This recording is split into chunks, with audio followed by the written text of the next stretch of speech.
जब हम कृष्ण कहते हैं हर वो चीज जो वो रचना चाहते थे वो असफल हो गई कुरुक्षेत्र युद्ध के साथ, पर फिर भी हम उनकी पूजा करते हैं और हम उन्हें भगवान कहते हैं।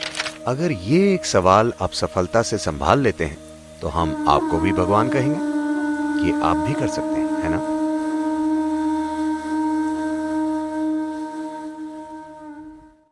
आज कृष्ण जन्माष्टमी है।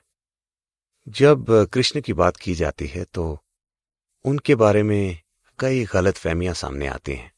जब हम कृष्ण कहते हैं तो ज्यादातर लोग बस मक्खन, लड़कियों और बांसुरी के बारे में सोचते हैं।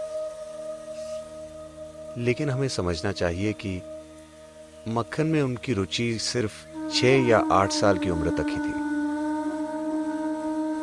और लड़कियों का साथ सिर्फ 16 की उम्र तक था।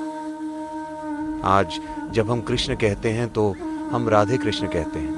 राधे कृष्ण से पहले आती, क्योंकि उनकी करीबी, उनकी प्रेम लीला ने इस उपमहाद्वीप की पूरी संस्कृति की कल्पना में इस तरह जगह पाई है कि हम कृष्ण राधे नहीं कहते, हम राधे कृष्ण कहते हैं। लेकिन 16 की उम्र में उन्होंने राधे को आखिरी बार देखा और फिर कभी नहीं देखा।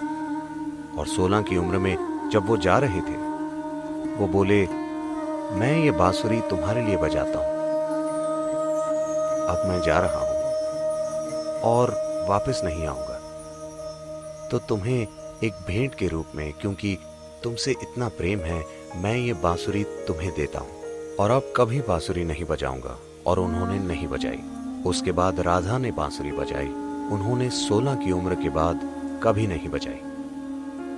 16 की उम्र में जब उनके गुरु सांदीपानी ने यह समझाया कि उनके जीवन का उद्देश्य क्या है, सबसे पहले उन्होंने वृंदावन छोड़ दिया और कभी वापस नहीं गए। कभी वापस नहीं गए, ना तो अपने रिश्तेदारों से मिलने, ना ही वहां के लड़के लड़कियों से मिलने। वहीं उसका अंत हो गया। 16 की उम्र में वो चले गए। उन्होंने 16 की उम्र के बाद कभी नहीं बजाई।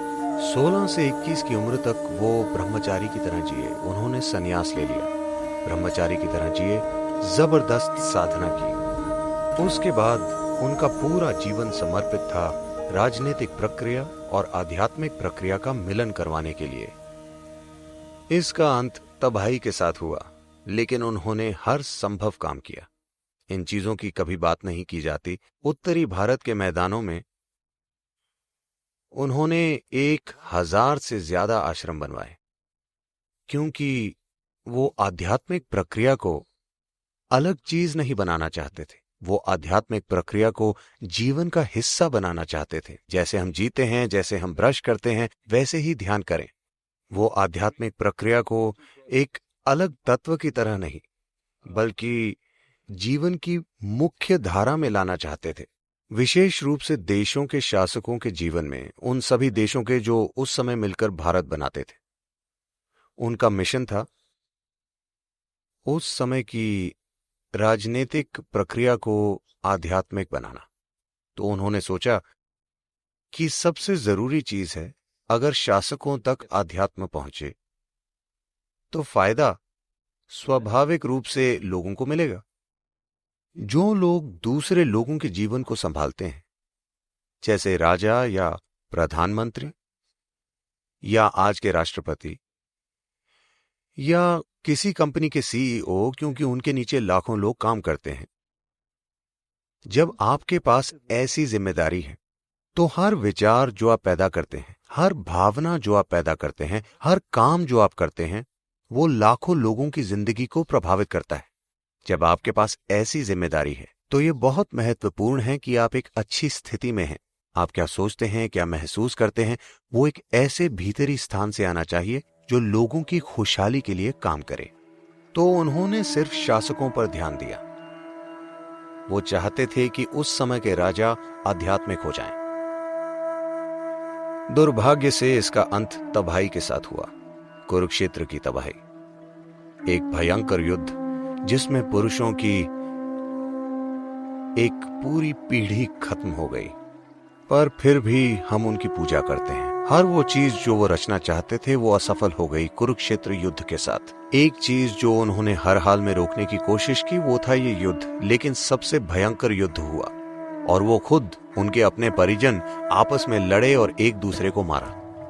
पर हम उन्हें भगवान कहते हैं क्योंकि इस सब के बीच वो आनंदित थे, वो अछूते थे। एक भयंकर सच्चाई, एक भयंकर नाटक से जो उनके आसपास हो रहा था, पर फिर भी अछूते। इसीलिए हम उन्हें भगवान कहते हैं। ये आप भी कर सकते हैं, है ना?